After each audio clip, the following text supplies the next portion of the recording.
While Their Names Still Spoken by St. Read by Present Perfect.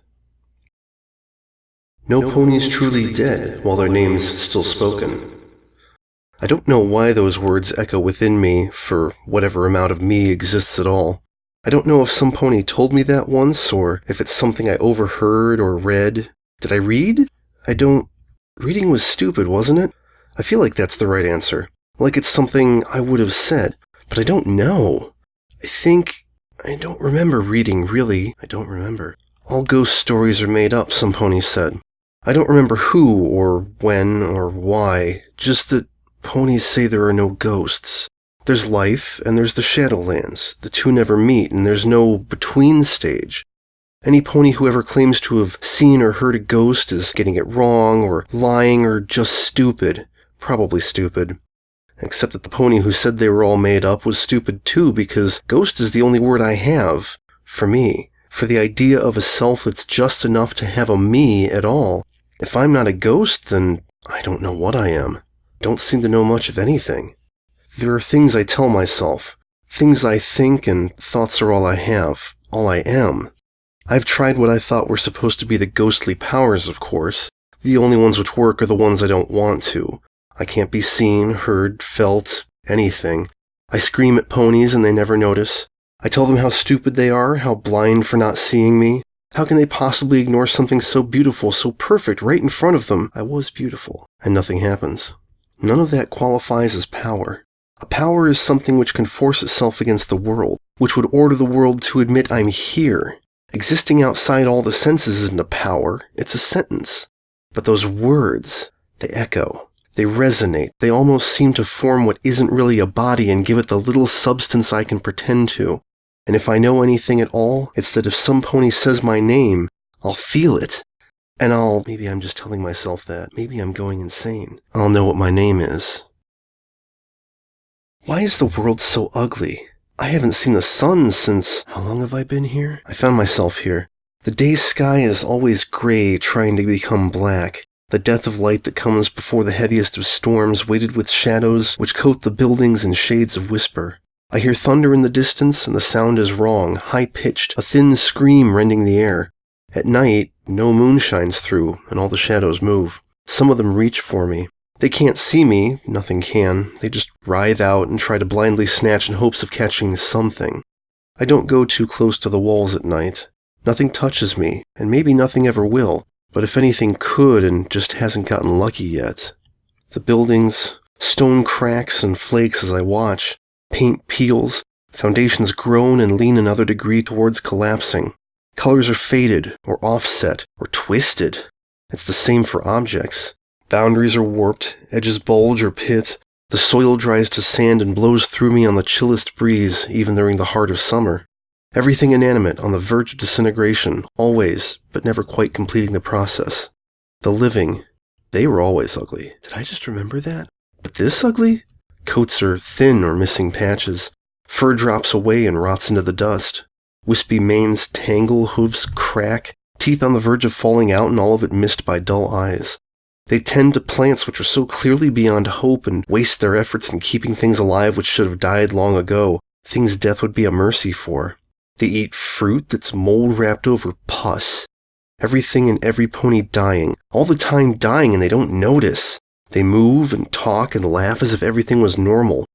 And that's not even the strangest thing about them. There's don't make me look. I can hardly stand to be around them, but I have to be. I have to stay close and it disgusts me, but I need to be close enough to listen. For my name. They have to talk about me eventually. I know that because they're all so ugly and I was beautiful. The only thing that was beautiful in the entire world. How can they not talk about me? Every pony should, really, all the time. There's just something keeping them from doing it right now. And for all the time I've been here. How long?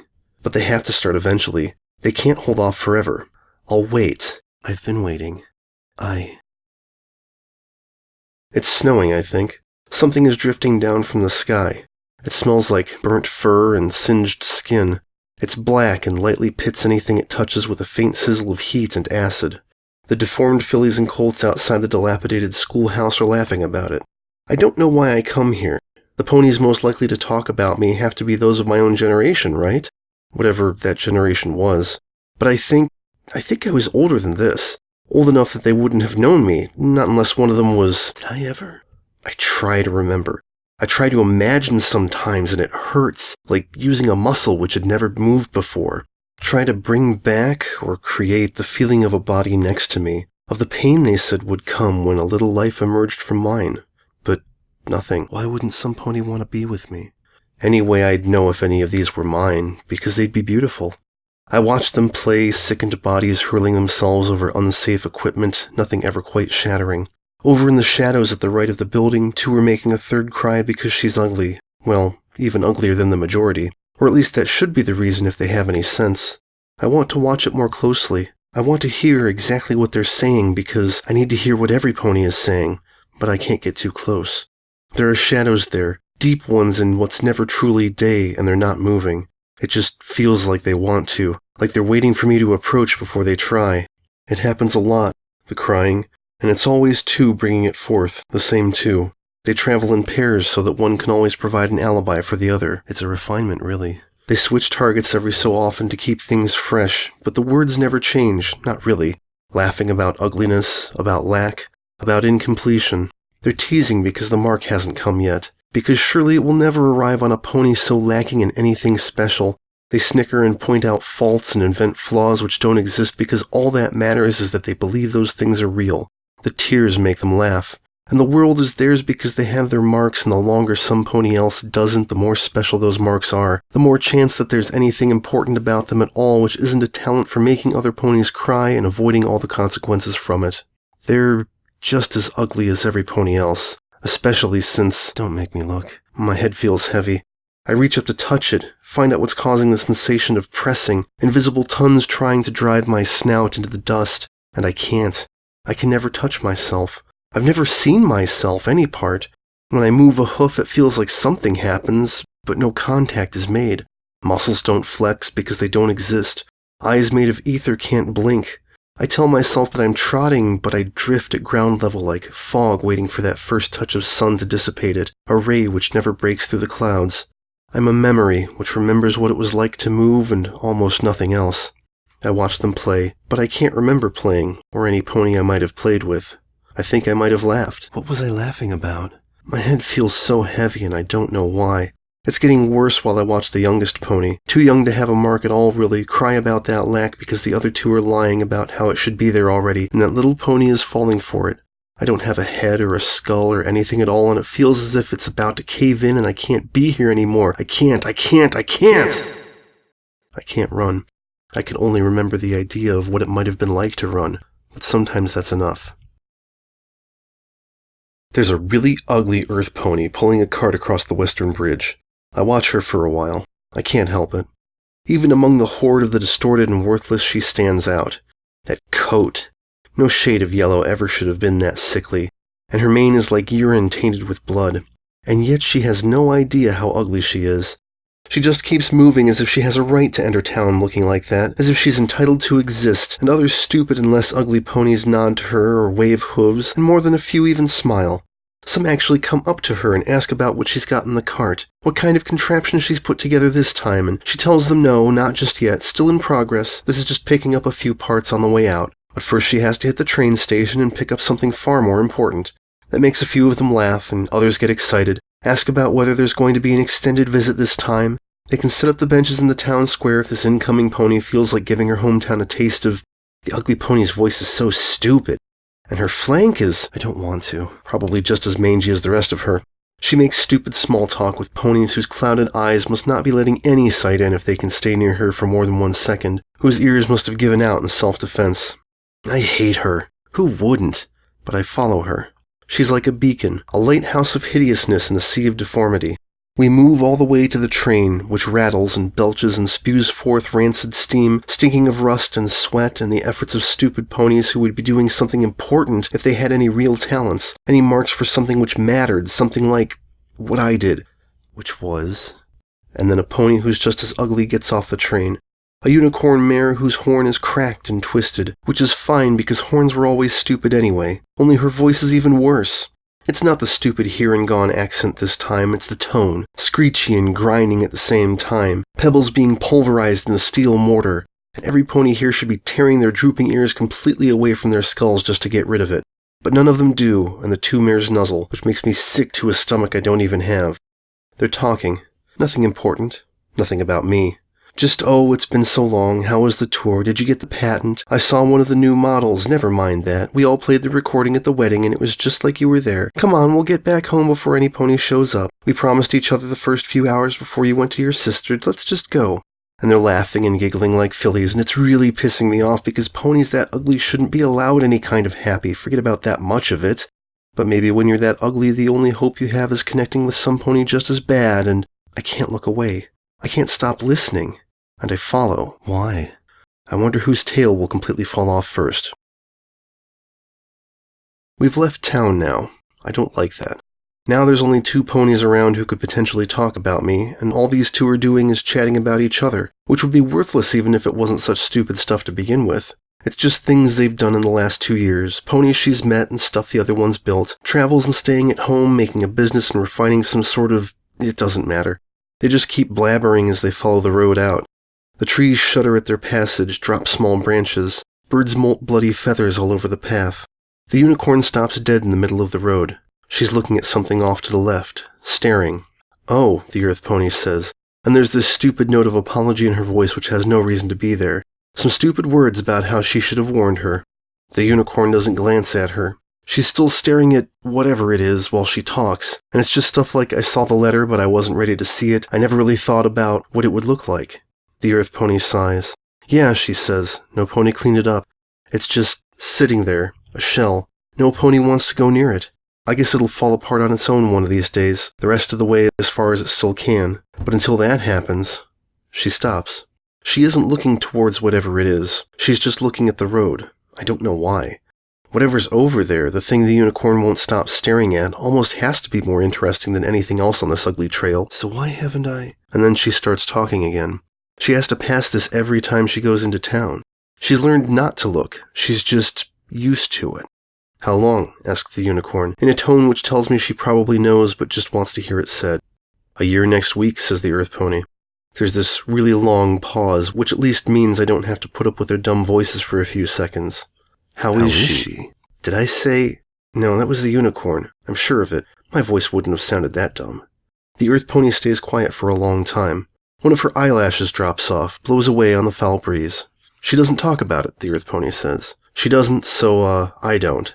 She's not ready. Doesn't even look when we go by. Didn't on the first day after or any day since.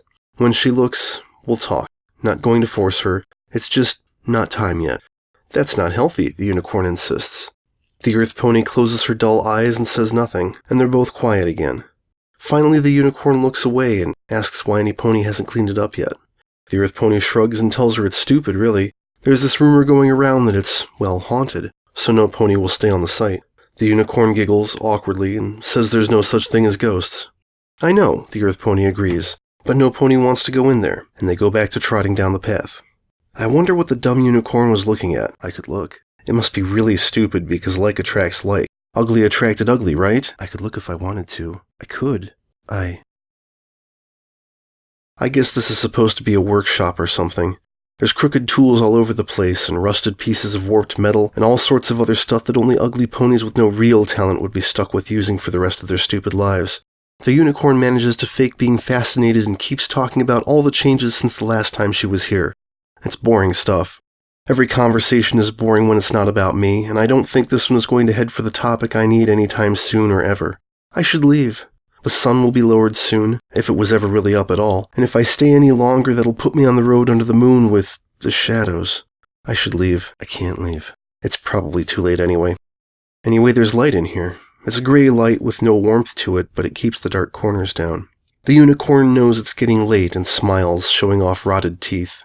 I should have left already, she says, sounding embarrassed and happy at the same time. She knows where you are, the earth pony replies. I kind of figured we'd run into overtime here. You can stay for dinner if you want to, and then she promises no dish will explode this time, and they both laugh. Because you're not cooking, the unicorn giggles. And since this is going to stay a good day, neither will she. The earth pony laughs some more. I hate that laugh. Right, the ugly earth pony says. She's uglier than the unicorn, I just decided that. I never cook anymore if I can help it, or if she can stop me. Her dull eyes drift down for a moment, then come back up, and she says something stupid. Really stupid. So stupid that no pony could be bothered to listen to any of it. She was talking about... Okay, fine, just to prove I pay attention no matter what any pony says. Who? The words were, funny how we got her mark wrong all these years, isn't it? There was a little humor in those words. I don't know why, but there was more... sadness? Sadness. The unicorn looks... angry? Because she felt she had to lie, the unicorn says. She started lying the day it appeared and kept it up until the moment you caught her. Because she... spat, forced, snarled. She? Made her think she had to lie, in order to keep her as a friend. The last word hits metal, makes it rust all the faster, corrodes and hisses through, acid steaming the air. So heavy. The earth pony sighs. I was there, she says. I know everything that happened because I was right next to her when it did. I was just thinking about how sometimes you only see things one way. You see the picture in just a single context, so you decide what it's supposed to be a picture of. And because they were always together, it was supposed to be a picture of wealth and comfort and just plain getting lucky, you know? But then the context changed, and suddenly it was cooking with the finest gourmet ingredients and best equipment in the world before using the greatest sense of taste that ever existed to make sure everything had come out perfectly like it always did. And that's what it was all along. But she was standing in a different frame, the wrong part of the gallery, and I couldn't see it. But it was right there the whole time. The unicorn is still angry. She wants the earth pony to understand why. It's still wrong, she insists, and there's a corona around her horn, sickly green swirling and spiking from rage. We screwed up when we were looking, she says. I know that. I know we did just about everything wrong you could do and still survive it. But I remember how we got there in the end.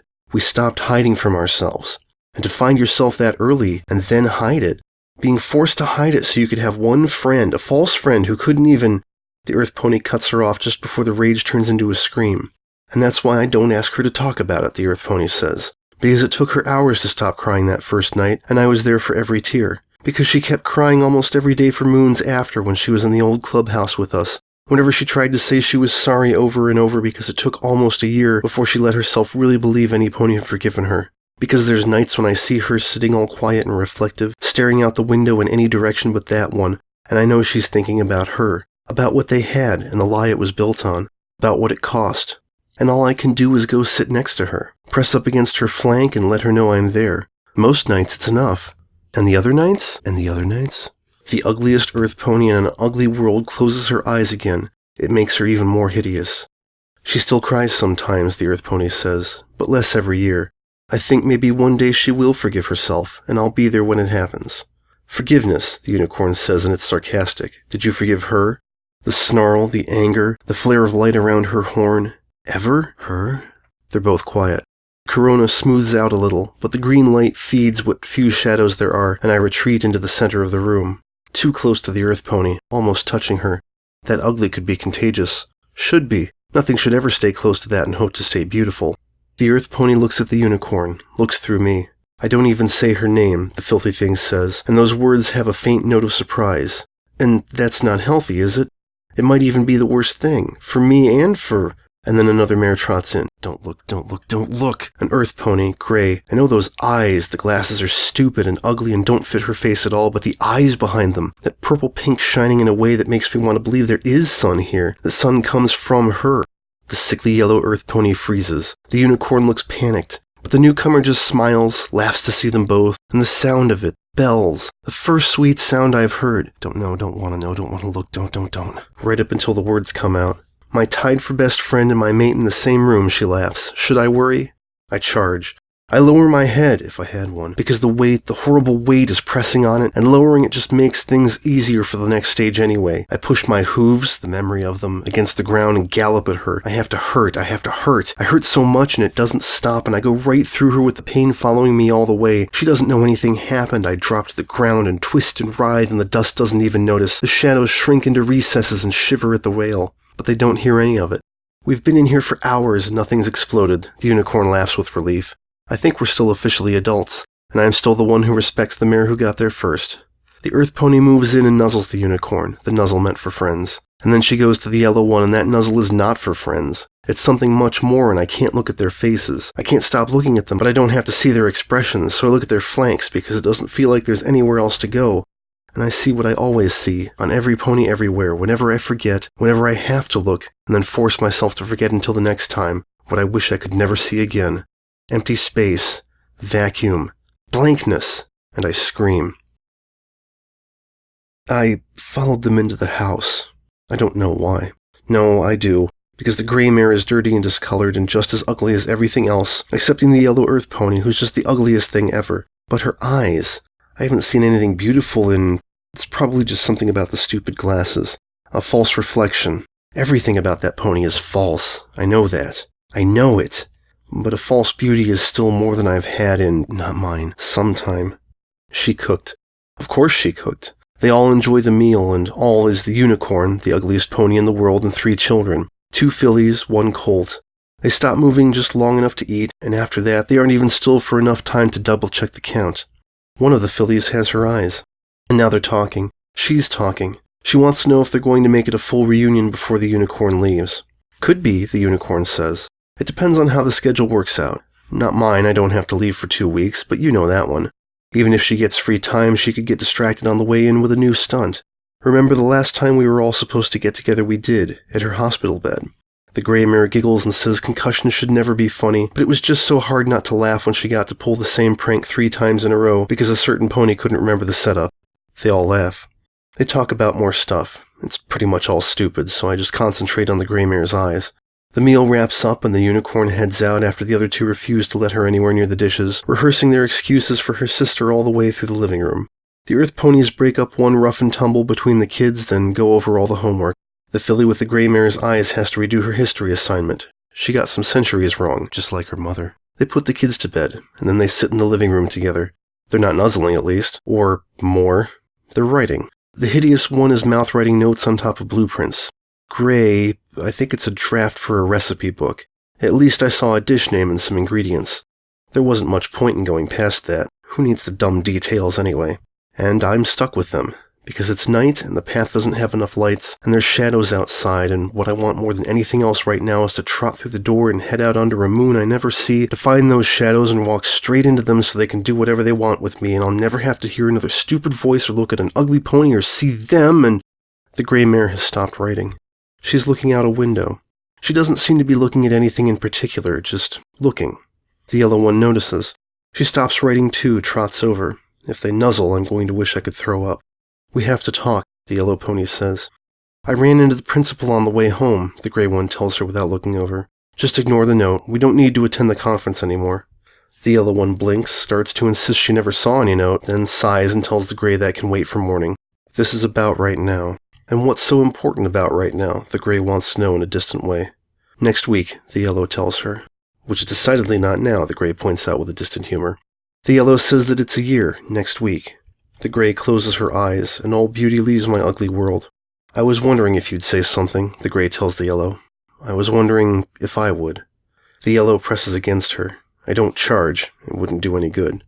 There was no funeral, the gray says. Would that have changed anything, if there had been? There was no body, the yellow replies.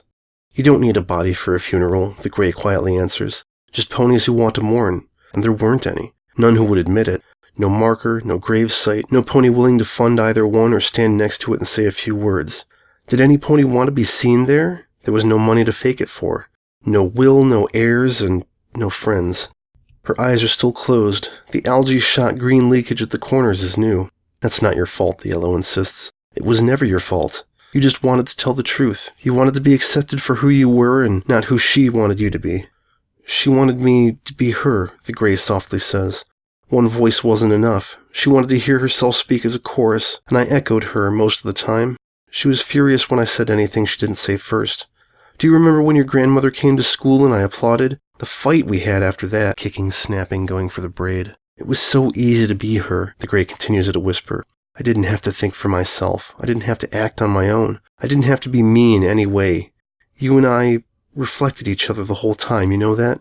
You nearly missed your mark because you insisted on letting other ponies tell you what you might be while you hid from yourself. I got my mark, and then I hid. But it was a reflection in a silver spoon, upside down and backwards. I know, the yellow one tells her. I like it when you sound like yourself, the gray one says. Not like the pony who speaks at the engineering conferences. Like you. I want you to be you. All the time. If some pony else can't understand you, that's their problem. The yellow giggles. I think it's forced. I think I hate you. I know. The gray sighs. I want you to be you and me to be me, she says. But years ago I told myself that nearly all of me was her. And then she died. And no pony mourned, not openly. No pony at all. Not even me. Because the part of me that was her, we all killed it. All of us together. It took years to completely kill it. And I still always have to watch myself for signs that it's coming back. Every time I get sarcastic or angry or hate something, I want to be sure it's my hate and not hers. She taught me how to hate, the yellow quietly says. No, the gray counters. We both did. They're quiet for a while. I can't stand their quiet. Stop touching her. The gray shifts her snout a little, forces the ugly glasses to move. I could have gotten a marker, she says. I could have held the funeral. Maybe ponies would have come just to make sure she was dead. I don't think you knew just how bad it was at the end. She always needed some pony to attack and some pony to attack them with. Once I was gone, the first part went out of control. We were all there when she got expelled, but I heard about the other schools from her father. From? Because he always wanted me to go back. He begged me to try, and said he begged her to listen, but I just never wanted to risk it. Then it was down to tutors. She drove them away, and after he died, the servants couldn't stand it any longer. I know some of the merchants in town wouldn't sell to her anymore. No pony would even get near the property without money involved, especially not after what happened at that one supposed party, the last party, the one where she's quiet again, but just for 2 breaths. And then the gray mare says I never mourned her, I never asked any pony else to, because doing so was bringing back that part of my life. I never said goodbye because I hate acknowledging what I used to be, what she could have been, if I'd been strong enough to go to her. The yellow pony shakes her head. It's not that you weren't strong enough to go, the yellow mare says. You knew she wasn't strong enough to follow. The gray mare calls her a liar, but does so without anger, just sorrow. The yellow gently protests, and they talk to each other until it's time for bed, and I don't follow them up. I won't. I can't see the 2 of them like that, not like, why am I reacting to this? They're stupid. Every pony's stupid. And they're ugly because every pony who wasn't me deserves to be. Some pony, please tell me I'm beautiful. And they don't have any marks because no pony else deserves one, please. So they're just like every pony else, and I don't have a reason to be this angry just because they went upstairs together and the yellow one got her to stop crying, and her eyes are so beautiful. Please tell me I was beautiful. It's hard to wait through the night when you never sleep, when you can't even close your eyes, when you don't have eyes that can close at all. Harder when you're awake forever with your own thoughts, and all that you are is thought. But I made it to morning. I even got through their stupid routine of getting the kids off to school, getting them all up on time and fed with gourmet lunches packed. I couldn't watch her cook. And then the hideous yellow thing leaves, and the gray goes out the door and off to work, and I follow her, because I can. She goes down the path. She keeps snout shifting her glasses because they always tilted a little too far to the left after she looked around, and she loves that stupid style. A better pair wouldn't have done it. But it wasn't like she cared about perfectly sensible stuff like that. She probably loses 3 minutes just on adjusting the dumb things because she stops trotting whenever she does it. And then she stops moving when her glasses are perfect. She's looking off to the right because she's coming from the other direction. And then she leaves the path. I don't want to. I keep following. We move through the light coating of snow for a while. There used to be a road here, but no ponies maintained it. Some of the stones are split from heat, and snow has fallen into the cracks, turned to ice at the deepest levels. It'll take a lot of heat to melt it out before it can be repaired, and sun never shines. Not that any pony cares to fix it. No pony has come here in a long time. A year next week. She stops. There's something a little ahead of her, something black and broken and flaking and stinking of smoke, something I won't look at. I won't. I can look at her instead. At her eyes, which are closed again. Stupid gray mare. And then she starts talking. This place isn't haunted, she tells the air. Ponies don't come up here because they don't want to remember. You had pretty much every pony hating you by the end, you know, so they make an excuse. Any excuse at all. I had mine and they have theirs, and some pony has to give that excuse up. She's quiet for a while. She always did that when she was thinking. We're afraid, she finally goes on. We're afraid of calling you back, I think. We don't want to remember the bad times, and because we don't want that, we tell ourselves that bad times was all there were. For most ponies, it's even the truth. But not for me. I deny what you gave to me. I killed it. At least, I want to think I did. I tell myself I only enjoyed it because you made me think I had to in order to stay with you. I tell myself a lot of things. You made me a pretty good liar. And then I stopped lying to you, she says. You couldn't take that, she says to the broken place. You did what I was always afraid of. And then there was only one place to go, what turned out to be the right place. And no matter what any pony said to me, your father begged me, he tried bribes, he went down on all four knees and wept in front of me. He offered me everything there was. I told myself the bad times were all there were. She tells me? Because I had to believe it. Her eyes are still closed, not looking at anything, nothing that exists here and now. That the bad times were the only reason we stayed together, she says. And you made me such a good liar, even to myself. But that's just it, isn't it? I lied. Not all the jokes were on some pony, not all the laughter was cruel. We were horrible, but not all the time. There was more to you than what you put other ponies through, as long as I was there. As long as you had some place where it was safe to be something else. Some ponies safe. But I couldn't lie to you anymore, and you couldn't take having been lied to and then you weren't anything else, ever again. The weight on my head, it hurts so much, I wish I could just drop it. The wind rustles the powdery flakes. Ash swirls. I hate myself. Did I? We both said it. Together. And she has more words. For missing you, she says. For not having tried harder. For all the things you could have been. For the good times, the truly good times that I block out because I buried too much of myself in trying to change. So much of me, but never you. I never buried you. I never truly mourned, did I? And until I do, I'll never let you go. I'm sorry. I'm sorry. I'm sorry. Her beautiful eyes snap open. She stares. Snow blows about her hooves, goes through mine. She shakes her head. Just the wind, she says. Just me wishing for more than wind. She blinks. Clear tears fall. I miss you, she says. I miss the good times. I admit to the good times, you stupid bitch. I love the little core of you which came out every now and again, and I'll try to remember that was there, I promise. Maybe I'll even tell some of the stories to keep that memory going, as if the kids really need inspiration for their pranks. She's smiling. Goodbye, she says, and follows that word with a name. And the last thing I feel is the warmth of sun against my coat. The end.